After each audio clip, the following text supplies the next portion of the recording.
Hallo und herzlich willkommen bei Hogwarts Legacy. Im letzten Video haben wir den Raum der Wünsche betreten und so sieht der am Ende jetzt aus. Anscheinend ist das unser Raum.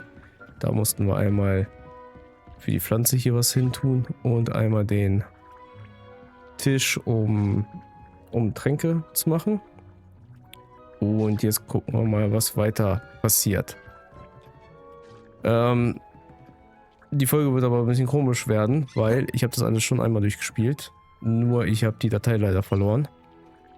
Und jetzt muss ich sozusagen 2 Stunden Aufnahme nochmal neu durchspielen, damit das ein zusammenhängendes, ja, Let's Play wird.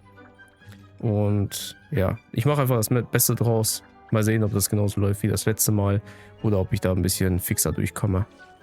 Aber dann fangen wir jetzt mal an. Ich bin bereit für die nächste Lektion, Professor. Also gut, zuerst brauchen Sie etwas Mondstein. Mondstein können Sie außerhalb des Schlossgeländes sammeln. Sie können aber auch einfach Dinge hier im Raum der Wünsche verschwinden lassen. Kehren Sie zurück, wenn Sie genug haben. Dann beginnt Ihre Lektion.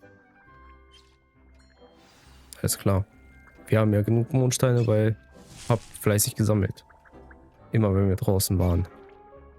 Ich habe den Mondstein, den Sie wollten, Professor. Gut, dann kann der Unterricht beginnen. Sie können nicht nur Tränkestationen und Pflanzentische beschwören. Mit Beschwörungen können Sie diesen Raum nach Belieben dekorieren. Versuchen Sie es an der Wand und mit dem Boden. So. 5 Objekte an der Wand und 5 Objekte auf dem Boden. Dann fangen wir mal an. Dann wählen wir das hier aus. Das letzte Mal habe ich das hier einfach. Kann ich es größer machen? Oh, perfekt. Noch größer? Nee, noch größer geht nicht. So, darauf stellen wir jetzt einen Tisch. Wo ist der Tisch? Hier ist der Tisch. Ich habe den Tisch hier ausgesucht. Diesmal stellen wir den noch mittig drauf. Das letzte Mal stand er hier. So an der Seite, aber auf einem kleineren Teppich. Hab ja draus gelernt. So. Dann nehmen wir uns einen Stuhl. Natürlich den passenden.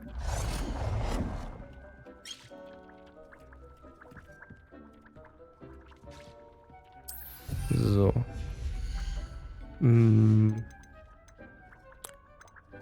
Dazu möchte ich noch eine Lampe haben, weil sonst wird es dunkel gleich.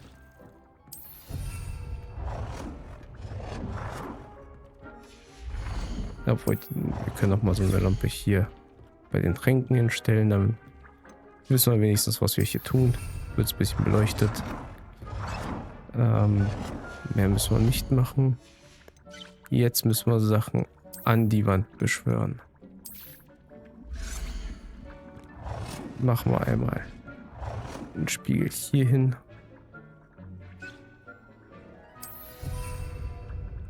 So. Und da die Wand hier noch so ein bisschen kahl und leer aussieht, tun wir hier einfach auch nochmal ein paar Bilder hin.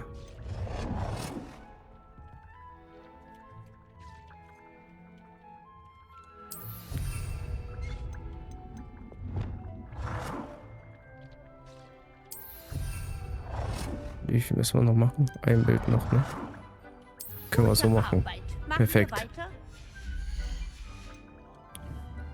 Perfekt. So, was müssen wir jetzt machen? Ich glaube, jetzt müssen wir gleich den ganzen Ich bin mit dem Raum Beschwören fertig. Was verändern. jetzt, Professor? Ich denke, Sie sind bereit für den Änderungszauber. Der Änderungszauber erlaubt es Ihnen, beschworene Gegenstände anzupassen. Sie können die Farben, Muster und Stile Ihrer Möbel ganz nach Ihrem Geschmack verändern. Fangen wir an. Passen Sie jetzt bitte genau auf, wie man den Änderungszauber durchführt.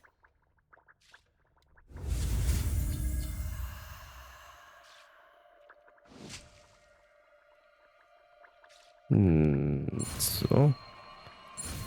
So. So. Shit, jetzt müssen wir uns beeilen. Habe ich verdrückt.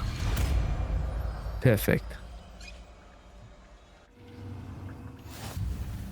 Richten Sie den Zauberstab auf etwas Beschworenes und verändern Sie es mit dem Änderungszauber.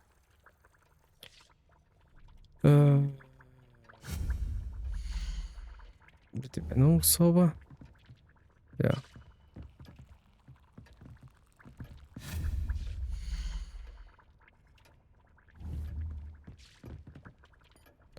Quatsch. Quatsch. Die müssen wir ja jetzt einsetzen. So hin. Sie haben geübt. So. Ändern wir das. Dann. Was können wir hier noch ändern? Die Farbe müssen wir ändern. Da. Dreieck. Und machen gleich was Lustiges. Wir ändern einmal die Farbe auf. Auf das hier. Den Stuhl. Den machen wir jetzt kleiner. Das haben Sie gut gemacht. Nun sind Sie für größere Herausforderungen bereit. Sie können den Änderungszauber auch direkt auf den Raum anwenden. Gestalten Sie damit den Boden oder den Balkon um. Ziehen Sie mit dem Änderungszauber nun bitte auf den Boden oder den Balkon. Okay. Wo ist der Kleine eigentlich?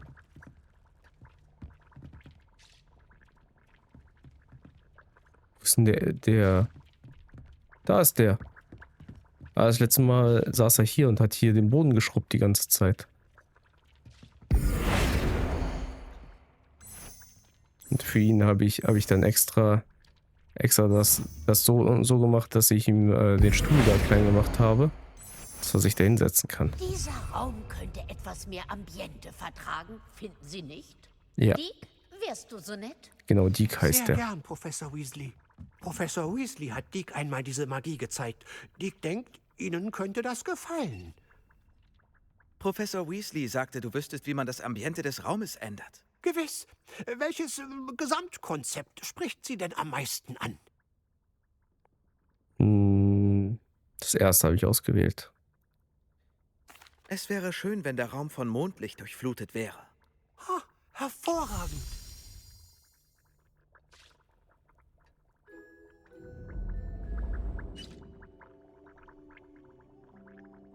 Der Teppich ist nicht in der Mitte. Das triggert mich jetzt schon. Was für eine Veränderung. Natürlich müssen Sie diesen Stil nicht beibehalten. Sie können jederzeit Dick bitten, ihn zurückzuverwandeln. Jetzt haben Sie viel über Änderungszauber gelernt. Danke, Professor. Der Raum ist voller Möglichkeiten. Allerdings, egal wie oft ich hier bin, der Raum überrascht mich immer wieder aufs Neue.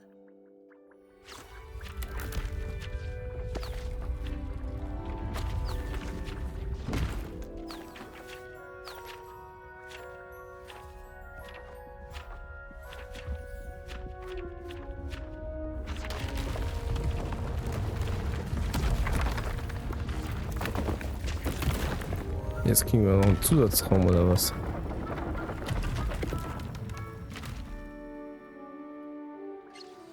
Oh, jetzt ist noch mehr Platz. Wie ist das passiert? Der Raum passt sich Ihren Bedürfnissen an. Er muss gespürt haben, dass Sie mehr Platz für Zauberübungen brauchen. Wenn Sie den Raum noch weiter anpassen wollen, können Sie das mit Zauberanweisungen. Sie finden mehr davon innerhalb und außerhalb der Schule. Danke, Professor. Ich halte die Augen offen. Gut. Der Raum gehört also Ihnen. Nutzen Sie ihn gut.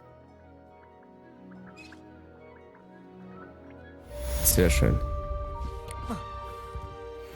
So. Was machen wir jetzt? Erstmal wollen wir die Talentpunkte aufbrauchen.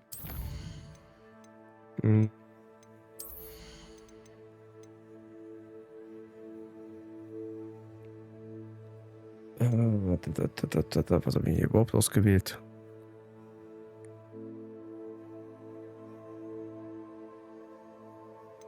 Nehmen wir das hier.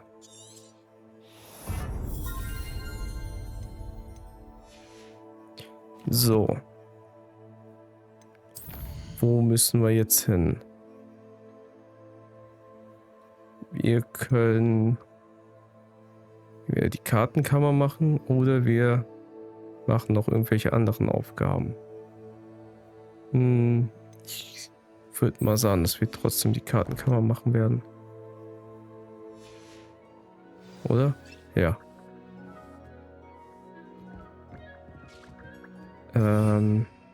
Aber wir ändern das hier erstmal. Das passt, das passt. Super. Gut, dann wollen wir mal anfangen.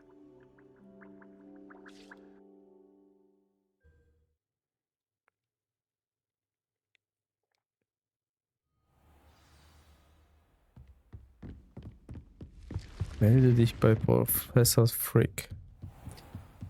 Wollen wir mal zu dem Alten hin?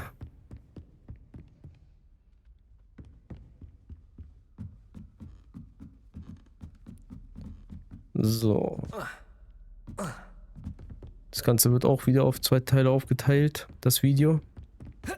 Deswegen werde ich mich auch im nächsten Video nicht nochmal, ich werde euch nicht begrüßen.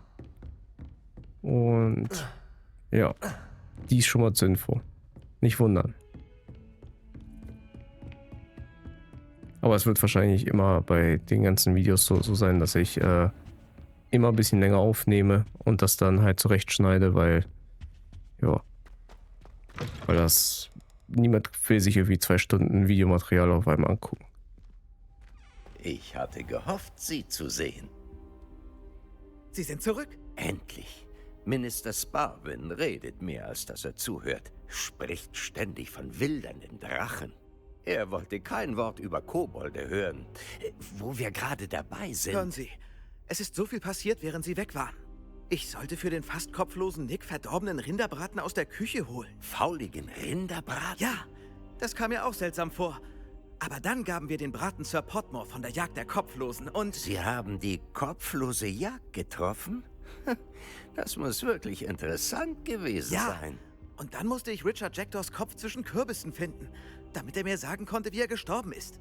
Wer in aller Welt ist Richard Jackdaw? Er war hier vor langer Zeit Schüler. Er erzählte mir von einer geheimen Höhle. Ich ging dorthin und direkt neben Jackdaws Skelett fand ich die fehlenden Seiten. Sie haben die Seiten. Ja.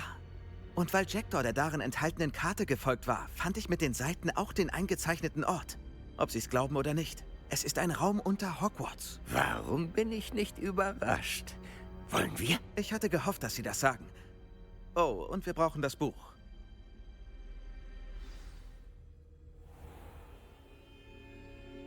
Ja, nimm mal lieber das Buch mit.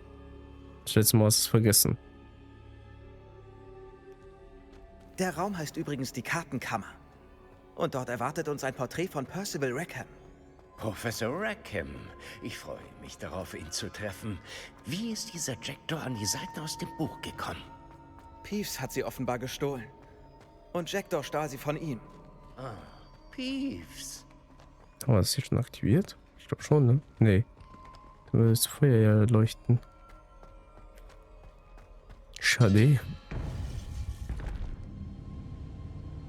Und das war die ganze Zeit hier unten.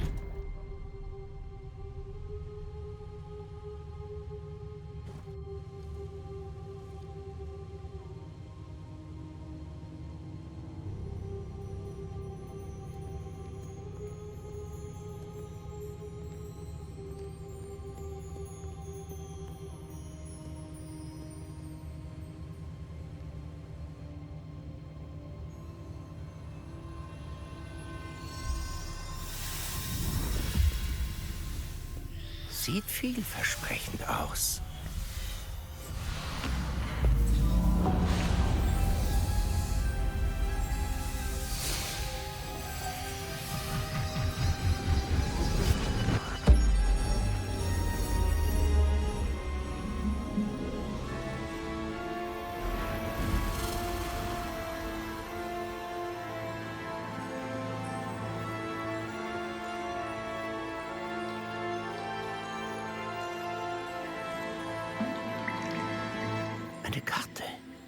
Da ist Hogsmeade. Und hier der verbotene Wald. Und natürlich Hogwarts. Wie beeindruckend.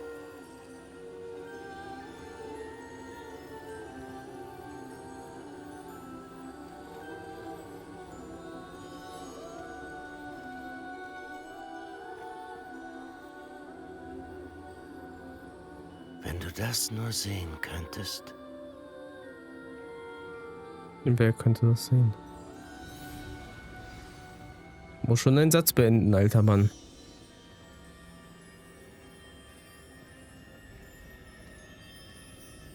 Ja, cool sieht das auf jeden Fall aus. Die Karte, so wie sie hier ist. Also den Boden würde ich auch ganz gerne in dem Raum der Wünsche drin haben. Genauso. Also das Ding sieht abnormal gut aus. Vor allem wie detailliert das alles ist. Mit den Gebäuden. Mit den kleinen Pünktchen und so. Was das ist, weiß ich noch nicht.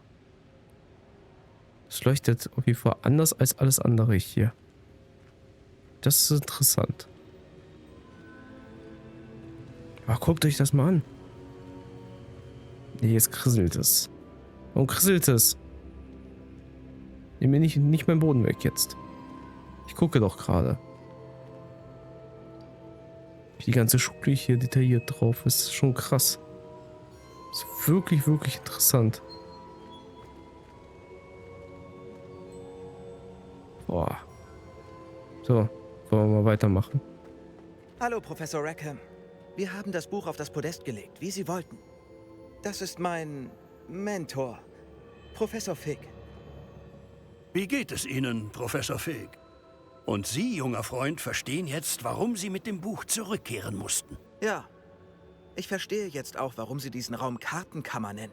Da Sie so weit gekommen sind, müssen Sie außergewöhnliche magische Fähigkeiten besitzen. Und dieses Potenzial und die Macht werden freigegeben, wenn Sie sich würdig erweisen. Die Standorte der 4 Prüfungen werden mit der Zeit auf der Karte erscheinen. Sie stellen sie auf die Probe und verschaffen Ihnen Zugang zu unschätzbarem Wissen. Diese Prüfungen müssen Sie allein absolvieren. Erinnern Sie sich an die Denkariumserinnerung aus meinem Gringotts-Gewölbe? Ja, aber nur unvollständig. Ich weiß, dass ich die Erinnerung gesehen habe, aber ich erinnere mich nicht an alle Details. Mein Freund Charles und ich sprachen vom Portschlüssel und von unseren Prüfungen für jene, die Spuren alter Magie sehen können. Charles ist ebenfalls ein Hüter, eine Bezeichnung, die wir uns schon vor Jahrhunderten gaben. In Anbetracht des Wissens, das wir streng geheim halten müssen. Bis jetzt vielleicht. Das heißt, der Weg von den Ruinen zu Gringotts, das Gewölbe, die verbotene Abteilung, die Suche nach dem Raum, das alles waren keine Prüfungen? Sie waren ein wichtiger Teil des Weges, aber keine Prüfungen. Dass Sie so weit gekommen sind, ist jedoch ein gutes Zeichen. Die Prüfungen sollen sicherstellen, dass die Macht und das Wissen, das wir so lange gehütet haben, nicht in die falschen Hände geraten. Sie testen Ihre Fähigkeiten, angeborene und erlernte. Aber ebenso wichtig ist, dass alles, was Sie bei den Prüfungen erleben, beeinflussen wird, was Sie mit dem anfangen, das wir teilen. Sie werden Geduld brauchen. Die Prüfungen lehren Sie vieles. Das braucht Zeit. Zeit ist ein Luxus, der uns leider nicht vergönnt ist. Wir haben so lange gewartet, Professor Fig. Ein wenig länger kann... Bei allem Respekt, Sir, ich weiß nicht, welches Geheimnis Sie hüten. Doch ich weiß, dass dieses Kind Spuren entdeckt hat. Spuren einer mächtigen schwarzen Magie, die von Kobolden angewandt wird. Und als wir ihr Verlies bei Gringotts verlassen wollten, trafen wir auf einen ungewöhnlich mächtigen Kobold, der diese Magie beherrschte. Vielleicht sind wir schon zu spät. Fürwahr, schlechte Nachrichten. Nun denn, vertrauen Sie Professor Fig? Ja. Dann lassen Sie uns angesichts Ihrer beachtlichen Fähigkeiten und bisherigen Erfolge beginnen. Sie finden die erste Prüfung auf der Karte unter Ihnen markiert. Professor Fig darf Ihnen helfen, die Prüfungen zu finden. Aber nur jemand mit unseren Fähigkeiten kann sie absolvieren. Wollen wir nachsehen? Gerne. Ich kenne den Turm. Er ist nicht weit. Sie haben ihn vielleicht selbst gesehen. Ich glaube Er kommt schon. mir bekannt vor. Vielleicht ist dieser Jungspund ja weiter gereist, als Sie denken. Als Ihr Mentor kann ich zumindest dafür sorgen, dass es sicher ist. Kommen Sie so bald wie möglich zu mir. Du bist doch da. Wo soll ich denn hingehen? Sie sagten, Sie kennen diesen Turm. Was können Sie mir über ihn erzählen? Nicht viel, fürchte ich. Ich bin schon oft an ihm vorbeigekommen. Er steht nördlich von Hogsmeade. Er scheint verlassen zu sein, wenn ich mich recht entsinne. Doch offensichtlich verbirgt er mehr, als man denkt. Das ist interessant. Vor allem, das letzte Mal, als ich das gespielt habe, die Szene, ist mir gar nicht aufgefallen, dass auf dem Boden der Turm so geleuchtet hat. Ich bin so schnell wie möglich bei Ihnen am Turm. Also gut. Seien Sie vorsichtig und sagen Sie niemandem, wohin Sie gehen. Besser ist es. Sonst kommen die noch alle und wollen ein Stück vom Kuchen abhaben. Oder sabotieren uns. Das Ganze ist da hinten, ne?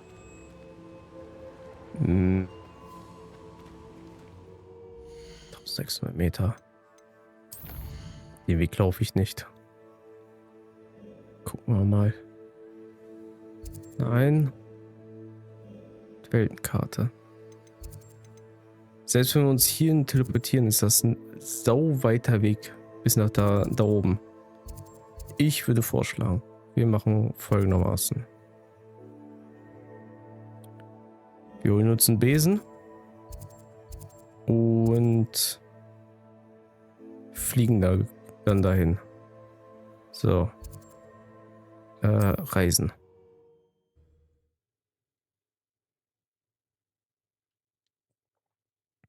Sie können sich ja gar nicht vorstellen, wie Zeit, dass Sie Gelatius, den Erstarrungszauber, lernen. Er ist ein effizientes Mittel, um eine hitzige Situation abzukühlen. Aber erst müssen Sie noch ein paar Aufgaben erledigen. Kommen Sie danach zu mir. Alles klar. Mache ich. Ah, ein neues Oh, Gesicht. was ist da? Wunderbar. Zack. Gleich geklaut. Ist hier noch irgendwas zum Klauen? Zack. Und noch was mitgehen lassen. Kann ich eigentlich bei dir was verkaufen? Gucken wir erstmal, ob das besser ist oder schlechter ist. Schlechter. Kann ich das auch alles verkaufen? Ah, nee. Wir haben nicht den bekommen, wir haben den bekommen, ne?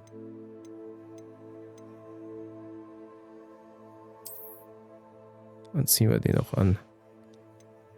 Habe ich hier noch irgendwas? Nee, ne? Das haben wir an. Das haben wir auch an. Schal haben wir nicht. Das haben wir gerade gemacht. Was hier? Hier ist auch nichts. Alles klar. Gucken wir mal. Hallo, Mr. Weeks, nicht wahr? Albie Weeks, zu Ihren Diensten. Willkommen bei Spintwitches. Entschuldigen Sie, wenn Sie hier waren und nicht reingekommen sind. Der Laden ist zu, seit die Handelswege unterbrochen wurden. Ich musste bis London reisen, um meinen Lieferanten zu treffen. Und bin gerade erst wieder zurück. Zum Glück samt Inventar. Ich schätze, Sie haben Interesse an einem Besen? Ich hätte ein paar seltene Eibenweber, Glutsprintbesen, Silberpfeile und Windhauche. Egal, wofür Sie sich entscheiden, Sie werden zufrieden sein. Sie sind alle außergewöhnlich, was Qualität und Leistung angeht. Alles klar. So. Machen wir mal so. Sie mussten Spintwitches wegen unterbrochener Handelsrouten schließen? Schrecklich. Handelswege wurden als unbrauchbar gemeldet. Anscheinend übernehmen Kriminelle die Straßen und bedrohen die Dörfer. Ich fliege äußerst sicher, aber versuchen Sie mal mit einem Vorrat an Besen auf dem Rücken zu fliegen. Gar nicht so einfach. Also gut, zurück an die Arbeit. Wenn Ihnen ein Besen gefällt, sagen Sie Bescheid. Warum transportieren die das eigentlich alles auf dem Besen? Warum haben die da nicht einfach eine Kutsche und was weiß ich was? Oder diese, wie heißen die?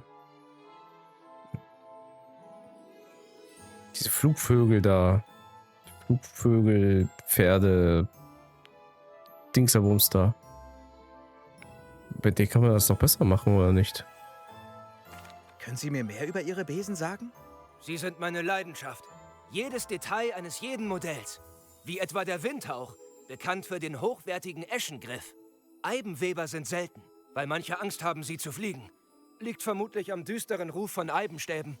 Dann gibt es noch den Glutsprint, bekannt für sein schickes Aussehen. Mir wird fast schwindlig vor Freude, täglich mit Besen zu arbeiten. Einer der vielen Gründe, warum ich diesen Laden so gerne führe. Alles klar. So, dann gucken wir mal, was er Klingt für nach einen einem Besen hat. beachtlichen Sortiment. Ich sehe mich mal um. Danke.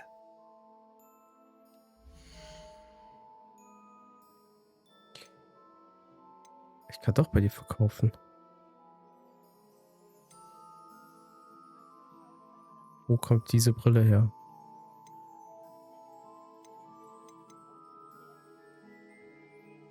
Warum habe ich die nicht aufgesetzt? Oder habe ich eine bessere? Schön, Gucken wir mit Ihnen mal. Geschäfte zu machen. 400 fehlen mir.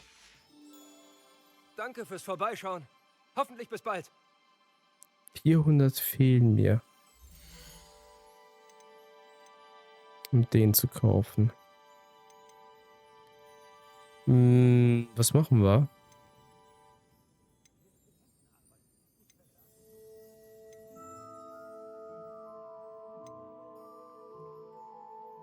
Feuering Temperament.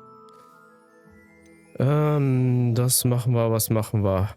Das ist jetzt die Frage.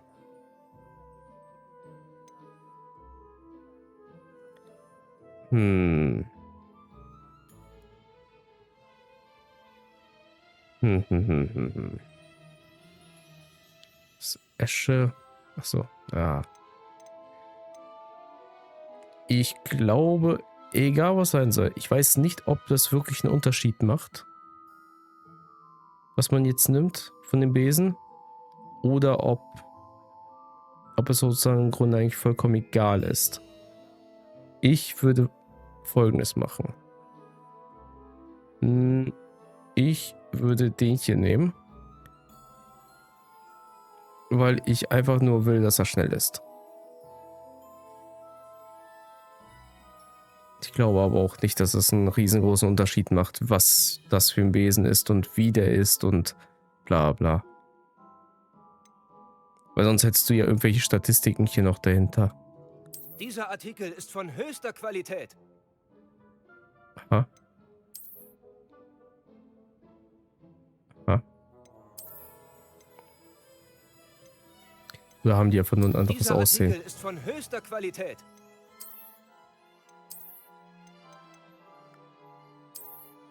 Achso, ich dachte, sagt das jetzt bei jedem? Dieser Artikel ist von höchster Qualität. Wir nehmen den einfach. Ist mir jetzt egal. Sie werden diesen Besen lieben. Das verspreche ich Ihnen. Wirklich. Hoffe ich mal für dich. Es kann zwar jeder Besen gegenüber den Übungsbesen aus Kogawas Kurs verbessert werden, aber sie sind alle eingeschränkt. Sie sehen aus wie jemand, der an Flugverbesserungen interessiert sein könnte. Ich höre. Ha! Ich wusste, dass ich bei Ihnen richtig liege. Sie werden mit der Leistung jedes Besens auf geringer Höhe sehr zufrieden sein. Aber im Steigflug lässt die Geschwindigkeit langsam nach. Ich glaube, dieses Problem kann ich beheben. Ich habe da schon ein paar Ideen für Verzauberungen. Verbesserungen könnte man sogar sagen, die jeden Besen aufmotzen. Ich brauche jemanden, der einen Besen fliegt und mir davon berichtet, damit ich die Verbesserungen vollenden kann. Zufällig weiß ich, dass Imelda Reyes, eine Hogwarts-Schülerin, auf stillgelegten Besenstrecken Wettflüge durchführt. Schlaues Mädchen. Die ideale Möglichkeit, um Flugdaten zu sammeln. Wenn Sie die Bestzeit schlagen können, berichten Sie mir bitte, wie der Besen sich verhalten hat. Dann könnte ich die erste Verbesserung abschließen. Wie sieht's aus? Fragen wir dich erstmal aus, woher kommt überhaupt die Leidenschaft für Besen? Wie lange sind Sie schon an Besen interessiert? Seit ich mein erstes Quidditch-Spiel gesehen habe. Die Flugmanöver, Spieler. Manche Leute haben so ihre Zweifel an mir und meinen Ideen. Hoffentlich helfen sie mir trotzdem. Ich weiß, dass ich an etwas dran bin. Warum bin ich überhaupt der Richtige? Also ich bin schon interessiert daran, den schnellsten Besen von allen zu haben, ne? Also, der aus der letzten Folge, den will ich noch irgendwie schlagen, ne? Den Mitschüler. Warum soll ich Ihnen von diesem Besenflug berichten? Eigentlich hatte ich Imelda um Hilfe gebeten, aber sie hat ein paar Angewohnheiten beim Fliegen, die die Zusammenarbeit erschweren. Ich brauche jemanden, der keine schlechten Gewohnheiten hat und gut fliegen kann. Everett meinte, Sie sind ein Naturtalent auf dem Besen. Er studiert hier immer die neuesten Modelle. Er ist fast so besessen von Besen wie ich. Wenn Sie mit Hilfe Ihres angeblichen Flugtalents Imeldas Zeit schlagen können, wäre Ihre Beurteilung des Besens unschätzbar wertvoll. Das wäre doch gelacht, wenn wir das nicht schaffen würden. Sie hatten wohl wirklich bei Kogawa Unterricht. Ja, aber dass mir die technischen Elemente der Besen stets wichtiger waren als das Fliegen, hat sie wahnsinnig gemacht. Sie findet es gut, dass ich jetzt Spintwitches leite. Ich glaube, keiner von uns dachte, dass ich mal Klatscher für die Cannons oder Eintracht Pfützensee wegschlage. Und ich finde es Eintracht befriedigend, Pfützensee. gegenüber denen Recht zu behalten, die mich für zu jung halten, um diesen Laden zu führen. Mit ihrer Hilfe kann ich beweisen, dass ich der Anbieter mit dem umfangreichsten Wissen über Zaubersportartikel bin. Alles klar. Ja, ein Versuch ist es wert, ne? Klingt interessant. Mal sehen, was ich tun kann. Danke. Es soll Ihr Schaden nicht sein. Wenn ich recht habe, motzt die neue Verbesserung Besen in jederlei Hinsicht auf. Und ich kann Ihnen ein Sonderangebot machen. Die Wettflüge dürften auch Spaß bringen. Gehen Sie zum Quidditch-Feld. Da kümmert sich Imelda Reyes um Sie. Lassen Sie mich wissen, wenn Sie Imeldas Zeit geschlagen haben. Alles klar, ich komme dann wieder zu dir zurück. So, wo müssen wir jetzt hin? Mr. Weeks Enthusiasmus ist bewundernswert. Jetzt müssen wir erstmal raus aus der Stadt, ne? Kann ich hier was kaufen? Oh. Beachte mich nicht. Ich will nur etwas klauen.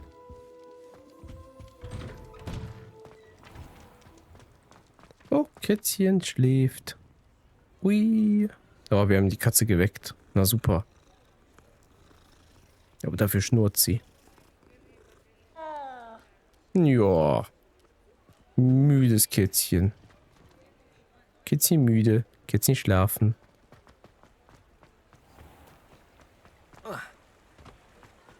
So, wohin? Können wir hier schon fliegen? Echt?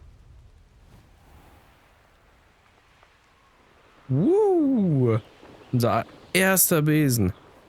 Wie fliegt er sich denn? Yo! Und Sturzflug. Ja, wir sind die schnellsten. Oh. Hoch. Ja, fast im Wasser gelandet. So. Was ist das denn hier? Ist das Hogwarts? Stopp. Wo sind wir hier? Das ist doch gar nicht der Turm, wo wir hin müssen.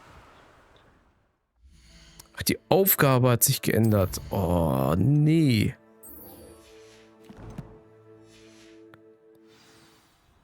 Sind wir in die falsche Richtung geflogen. Ich habe mich schon gewundert.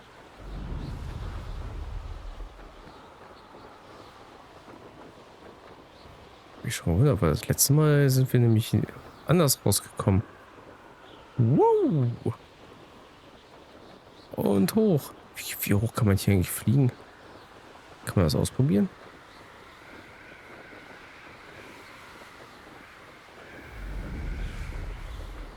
Ah, höher geht nicht.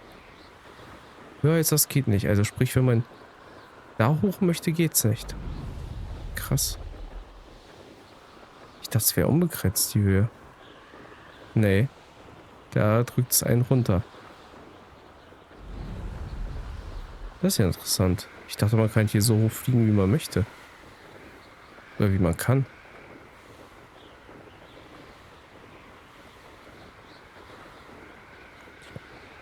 Ja, das ist deutlich schneller, mit dem Besen zu fliegen, als hier zu Fuß überall lang zu laufen. Vor allem, was ist das da unten? Oder wer ist das da unten? Kann man da was kaufen?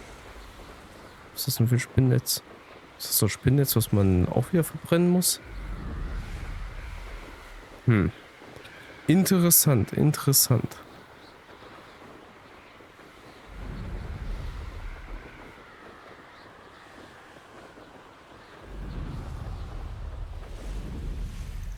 Senbakas Turm ist ein interessanter Ort. Hat sicher einen hübschen Ausblick. Aber keine Ahnung, wer Bakar ist. Das werde ich selber rausfinden, wie schön der Ausblick von diesem Turm ist. Aber wer das sein soll, weiß ich auch nicht. So. Warten. Dann warten wir mal. Hier drüben. Warum flüstert ihr alle? Ich verstehe das nicht. Es ist nicht geheim. Ich bin von dort aus, bin ich querfeldein über die ganze Welt geflogen in der Nacht. Und jetzt flüsterst du hier. Hier ist auch niemand. Oder hast du jemanden hier gesehen? Ich glaube nicht. Wir sind nicht allein. Nein, Rangrocks Anhänger. Ich sehe etwa ein Dutzend, aber es könnten mehr sein. Können wir an ihnen vorbei in den Turm apparieren? Schon, aber wir wissen nicht, was in dem Turm ist. Vor allem möchte ich allerdings erfahren, warum sie hier sind. Sie haben ihr Lager weiter vorn aufgeschlagen. Ich schlage vor, wir sehen uns erst einmal ein wenig um. Los geht's. Das ist nicht gerade Idee. Achso, Das stimmt wohl. Hier die entlang. Sachen habe ich Und ja eingestellt. ich schlage vor, hier Oder den umgestellt. Desillusionierungszauber einzusetzen. Wir sollten uns lieber nicht ankündigen. Was passiert, wenn wir uns ankündigen? Lass es doch mal ausprobieren. Wenn wir uns ankündigen. So. Alter Mann, bleib mal kurz stehen. Ausrüstung. Was können wir hier machen? Ich habe doch hier noch eine Brille bekommen, oder nicht? Ist die besser oder schlechter? Gleich gut. Das Ding ist schlechter. Dann lass doch das machen. Aber wir verstecken die Brille. Das sieht ja affig aus.